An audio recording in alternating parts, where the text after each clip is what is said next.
ससुर की गर्लफ्रेंड। सुहानी के ससुर के पास इतना पैसा था कि वो पैसा देखकर ही उसके पिता ने राकेश से उसकी शादी करवाई थी। आपने सिर्फ बाप की कमाई देखी, जबकि जिंदगी तो मेरी बेटी को लड़के के साथ काटनी है ना। ऊपर से वो बहनें, उसकी एक से बढ़कर एक नक चढ़ी। अरे बहनों का क्या है, सारी चली जाएंगे ना अपने ससुराल, तब तुम्हारी बेटी ही तो राज करेगी उस घर में। अरे कुछ ना करे दामाद जी, बैठ कर किराया भी आ गया प्रॉपर्टी का, तो सोचो साल भर का खर्चा निकल गया। लेकिन बेटा, तुझे दामाद की पढ़ाई लिखाई और काम भी देखना चाहिए था। दूसरी तरफ सुहानी के ससुराल में पता नहीं क्या देखा पापा ने इस सुहानी में, छोटी सी हाइट, मुंह में दाने। मेरा भाई तो राजकुमार है, राजकुमार। अरे क्यों बोलती रहती हो मेरी बहू को? राजकुमार भाई का क्या फायदा, कमाता तो कुछ है नहीं। फिर भी इसके पापा ने बिना पढ़ाई लिखाई पूछे शादी कर दी। अरे माँ, पैसा तो देखा ना, हम लोगों के पास जितना पैसा है ना, कोई भी हंसकर शादी कर देता। अरे नहीं बेटा, मैं तो तुम लोगों की शादी लड़के की कमाई देखकर ही करूंगी। होता भी ऐसा ही है। सुहानी की सारी ननदों की शादी हो जाती है, सभी अपने घर में खुश होती हैं। चलो आज हम सब मंदिर चलते हैं। ससुर सभी को खूब घुमाते, खिलाते, पिलाते, लेकिन ननदों को ये पसंद नहीं था। ये क्या है भाभी, हम लोग जब भी ससुराल से आते हैं माँ ही सारा काम करती दिखती है। नहीं नहीं दीदी, मैं माँ जी को कहती हूँ कि वो काम ना करे, लेकिन वो नहीं मानती हैं। लेकिन ननदें सुहानी को सुनाने लगती है कि सुहानी को रोना आ जाता है। सुहानी मेरी बहू नहीं, बेटी है बेटी। इसे कोई परेशान करेगा तो उसकी खैर नहीं। ननदों को पिता का सुहानी के लिए प्यार भी अच्छा नहीं लगता। फिर एक दिन ससुर और सास में लड़ाई हो जाती है। देखो कमलावती, मैं तंग आ गया हूँ तुमसे, रोज रोज की लड़ाई। मैं चाहता हूँ कि अब तुमसे छुटकारा मिल जाए। सुहानी देख रही थी कि कैसे सास ससुर में लड़ाई हो रही है। मैंने भी आपको कितनी बार बोला है कि उस औरत का पीछा छोड़ दीजिए, आपको शर्म नहीं आती? अरे आपका पोता भी हो गया है, समाज में कितनी इज्जत है, और फिर भी वो मेरी दोस्त है, तुम गलत मतलब निकाल रही हो, बच्चों के आगे मुझे बदनाम कर रही हो। लेकिन सास का गुस्सा इतना बढ़ जाता है कि अब मैंने फैसला कर लिया है कि मैं इस घर में नहीं रहूंगी। माँ, कहाँ जाओगी तुम? अरे तो क्या करूं बेटा, कितना सहूं? तेरे पिता की दोस्ती जिस औरत से है ना, वो इनके पैसे लेकर इनको बर्बाद करना चाहती है। अरे छोड़ क्यों नहीं देता ये उस औरत का साथ? कितनी बार कहूं कि दोस्त है वो सिर्फ मेरी। सुहानी को सास ससुर की लड़ाई के बीच में बोलना ठीक नहीं लगता, लेकिन मैंने माँ को रोते देखा है, रात भर वो परेशान रहती है। पापा को समझाओ ना कि माँ को परेशान ना करे। अरे उस औरत का साथ छोड़ क्यों नहीं देते? ठीक है, मैं कल बात करता हूँ पापा से। अगले दिन मैं तुम तीनों से बात करना चाहता हूँ। मैं अब इस औरत के साथ नहीं रह सकता हूँ। मेरे पास पैसा है, जायदाद है, घर है। तुम दोनों का फैसला है कि मेरे साथ रहना है या फिर अपनी माँ के साथ जाना है। बात काफी बढ़ जाती है।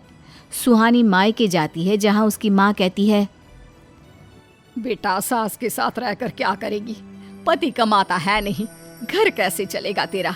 जाने दे उसे जहाँ जाए। पर माँ, मेरी सास की तो कोई गलती नहीं है।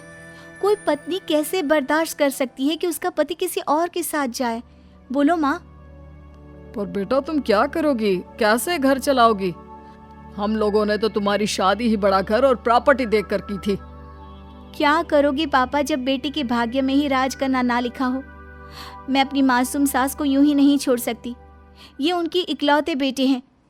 अरे तो बेटियां भी तो है ना, उनके घर चली जाएंगी, उन लोगों के पास रहेगी। तू कैसे करेगी सुहानी? तेरा पति काम करेगा नहीं और तूने कभी काम किया नहीं। वो ऊपर वाला है ना माँ, वो सब संभाल लेगा। सुहानी चली जाती है और फिर वो दिन भी आ जाता है जब सुहानी अपने पति, सास और बेटे के साथ घर छोड़कर जा रही होती है।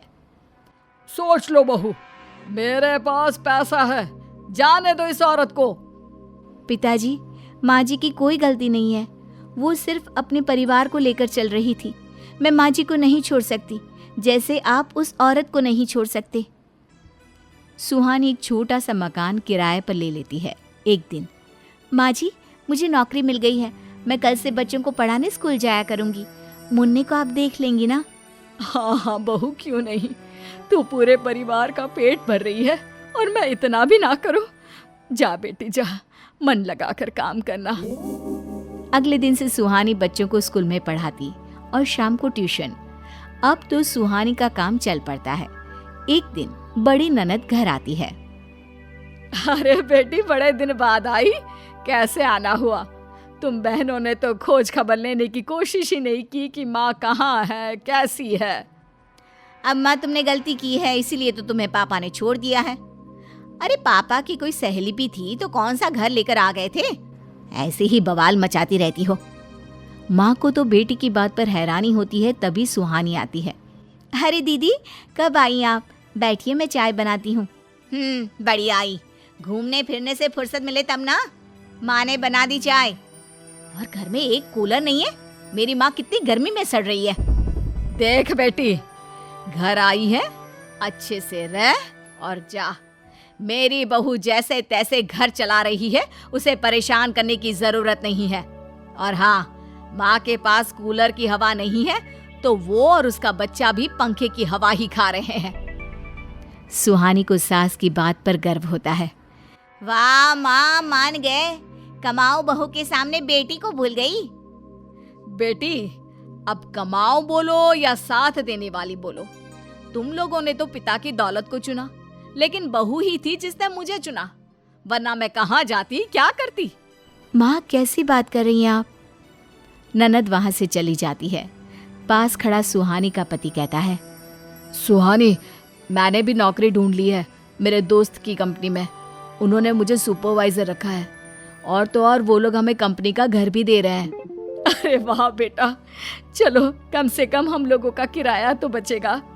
बहू, मेरी ये गहने भी तू रख ले। वैसे तो मैंने तुझे दुख के सिवा कुछ नहीं दिया। कैसी बात कर रही है माँ? आपने तो मेरे पति जो कि काम नहीं करते थे, काम करना सिखा दिया। अब मेरे पास आपके गहने या पिताजी के पैसे रहे ना रहे, कभी किसी चीज की कमी हो ही नहीं सकती। अरे जीती रह बेटी, भगवान सबको तेरे जैसी बहू दे।